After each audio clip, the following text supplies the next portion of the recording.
Jack Leroy Wilson, Jr. was born on June 9, 1934, in Highland Park, a rugged suburb tucked into Detroit's industrial soul. The only surviving child of Jack Wilson, Sr. and Eliza May, Jackie entered a world punctuated by turmoil and promise. His father, an alcoholic and frequently unemployed, cast a shadow over his youth. In contrast, Eliza May was a determined woman with a love of music, her own voice having graced church choirs in Mississippi before the family moved north. Jackie would later say his mother was the greatest influence in his life, nurturing the ember of his early musical gifts. Detroit, in the early 40s, was a city in flux. Its booming car industry was tempered by social hardship and gang violence, particularly in neighborhoods like Highland Park. Jackie, barely in grade school, began drinking at 9, joining a local gang called the Shakers not long after. Yet amid the chaos, he found refuge in music, forming the ever-ready Gospel Singers. The group brought him attention in church halls, even if Jackie's motives leaned more toward performing than preaching. School held little appeal. By 15, Jackie had dropped out, earning 2 stints in juvenile detention. It was there, in Lansing Correctional Facility, that he discovered boxing. His natural athleticism shone in the Golden Glove circuit, winning a city title and cementing his physical prowess, something that would later define his stage presence. At 16, his girlfriend Frida Hood became pregnant. Pressured by her father, Jackie married her, and at 17, he was a husband and father performing in clubs to support his young family. That period was marked by struggle and sacrifice, but also by an escalating drive to escape the streets through song. In 1953, Jackie's big break arrived. He auditioned for Billy Ward and his Dominoes, a group made famous by Clyde McPhatter, who had recently departed to form the Drifters. Jackie nailed the audition. Though with characteristic bravado, he declared he was better than McPhatter. His boldness nearly lost him the gig, but Ward saw potential, and Wilson was in. With the Dominoes, Jackie matured rapidly. Ward was a taskmaster, enforcing discipline with military-like rigor, but he also gave Jackie something crucial: polish. Singing lead on tracks like St. Therese of the Roses, Wilson honed a vocal style that blended gospel fervor with romantic yearning. Despite modest commercial returns during his tenure, Jackie's reputation soared. His live performances oozed charisma. The stage became his proving ground, and audiences took notice. When he left the group in 1957, the transition to solo artist was less a leap than a coronation. Wilson's solo career began with a collaboration that would shake the foundations of American music. Berry Gordy, Jr., a fellow Detroit native, teamed up with Roquel Billy Davis and Gordy's sister Gwen to write songs for Jackie. Their first offering, Reet Petite, showcased Jackie's multi-octave tenor and infectious energy. It wasn't an instant smash in the U.S., but years later, it would top charts abroad. The follow-up, To Be Loved, cracked the charts. Then came Lonely Teardrops in 1958, an anthem that erupted like a volcano of heartbreak and hope. Jackie's voice, soaring through melisma and rhythmic twists, turned the song into an instant classic. The performance sealed his nickname, Mr. Excitement. By 1960, he was a sensation. With every knee drop, split, and jacket toss, Jackie electrified audiences on shows like American Bandstand and The Ed Sullivan Show. His rendition of Night, an operatic adaptation of Saint-Saëns' Samson and Delilah, displayed a vocal control that bordered on the miraculous. Yet even as he scaled these heights, trouble lurked just off stage. While Wilson conquered the charts, his personal life spiraled. Despite his marriage to Frida Hood, he embarked on multiple affairs, including one with fashion model Harley-Ann Harris. In 1961, a jealous girlfriend, Juanita Jones, shot him at close range. Jackie survived, but lost a kidney and carried a bullet near his spine for the rest of his life. His management spun the incident as an obsessed fan's mishap, shielding Jackie's public image from scandal. Financial woes soon followed. Despite declaring earnings in the hundreds of thousands, Jackie was penniless by 1962. His manager, Nat Tarnopol, held power of attorney and mismanaged funds, plunging Wilson into debt. The IRS seized his family home in Detroit. Even creatively, things stagnated. Tarnopol's insistence on recording with Decca arranger Dick Jacobs resulted in syrupy ballads and string-heavy tracks that muted Jackie's power. Still, he fought to keep his star burning.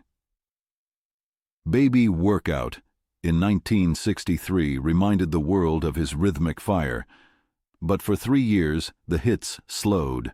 The British invasion shifted attention elsewhere, and Wilson's brand of soul needed revival. Enter Carl Davis, a producer who brought with him the vitality Jackie needed. Davis pulled Wilson out of New York and into Chicago, recording with top musicians, including members of Motown's Funk Brothers. The results were transformative. Whispers, Gettin' Louder, marked the beginning. Then came Your Love Keeps Lifting Me Higher and Higher in 1967, a sonic explosion of optimism, rhythm, and emotional release. Jackie delivered the performance of a lifetime, matching gospel exuberance with pop perfection. I Get the Sweetest Feeling followed, becoming a massive hit in Europe. These records rejuvenated his legacy. For a moment it seemed Jackie had outrun the shadows of bad contracts and personal demons. But time was catching up. His son Jackie Jr. was murdered in 1970 at just 16. The grief broke him. Drugs, alcohol, and depression took hold. Despite moments of sobriety and continued touring, Wilson became increasingly isolated and erratic. The industry was changing fast. He was now a relic to some, but for others, he remained a god among mortals. Wilson's last charting hit came in 1972 with You Got Me Walkin', written by Eugene Record of the Chi-Lites. By then, he was one of the last standing on Brunswick's shrinking roster. The demands of performing grew heavier. He masked fatigue with salt tablets and water, pushing himself to sweat for the crowd's thrill. His routines remained dazzling. Splits, knee drops, and footwork that blended boxers' agility with dancers' grace. But his body was wearing down. On September 29, 1975, during a concert at Cherry Hills Latin Casino, Jackie collapsed on stage mid-lyric during Lonely Teardrops. At first, the crowd applauded, thinking it was choreography. But it wasn't. A massive heart attack felled him. He stopped breathing. Cornell Gunter of the Coasters administered CPR backstage, reviving his pulse. But oxygen deprivation had already inflicted massive brain damage. Jackie never fully regained consciousness. His brilliant mind, once a firework display of music and movement, dimmed into silence. For the next 8 years, Jackie lived between nursing homes and hospitals.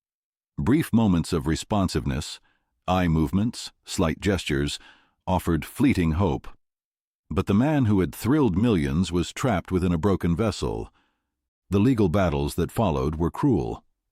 Estranged wife Harlan Harris won guardianship. A woman named Joyce McRae, who sought to care for him, was denied. Jackie's estate became mired in disputes, and funds for his care dwindled. Elvis Presley quietly paid many of Jackie's medical bills, a reflection of the deep respect he held for Wilson. Michael Jackson, who idolized him, later called Jackie a true pioneer, acknowledging that many borrowed from Wilson's stagecraft, but few ever matched it. On January 21, 1984, Jackie Wilson died from complications of pneumonia at just 49. For a time, he was buried in an unmarked grave in Detroit. It wasn't until fans raised money in 1987 that he was reinterred in a proper mausoleum beside his beloved mother, Eliza. Jackie's legacy blossomed anew in death. In 1986, Reet Petite, thanks to a clay animation video, topped charts across Europe. A year later, he was inducted into the Rock and Roll Hall of Fame. Tributes flowed. The Commodores recorded Night Shift. Van Morrison's Jackie Wilson Said became a concert staple. Michael Jackson dedicated his 1984 Grammy win to him, declaring, "Jackie, where you are, I love you." His recordings were added to the Grammy Hall of Fame. Rolling Stone honored him in their lists of the greatest artists and singers of all time. NPR included him among their 50 great voices. In Detroit, a street was renamed Jackie Wilson Lane. In 2018, a hologram stage show titled Higher and Higher introduced new audiences to his kinetic genius. Today, his songs continue to pulse through speakers, sampled in hip-hop beats, sung in soul clubs, and revived by those who still believe that music is meant to move hearts and bodies. He was brilliance wrapped in chaos, a man of contradictions, vulnerable, tempestuous, devoted, reckless. His voice could leap octaves with ease. His dancing rivaled the best. But behind the sequins and spotlight was a man craving love, mismanaged by others and undone by excess. Jackie Wilson brought elegance and electricity to every stage. His story is not one of steady triumph, but of hard-won peaks and harrowing lows. Through it all, he sang as though salvation lay in every note. And maybe, for Jackie, it did.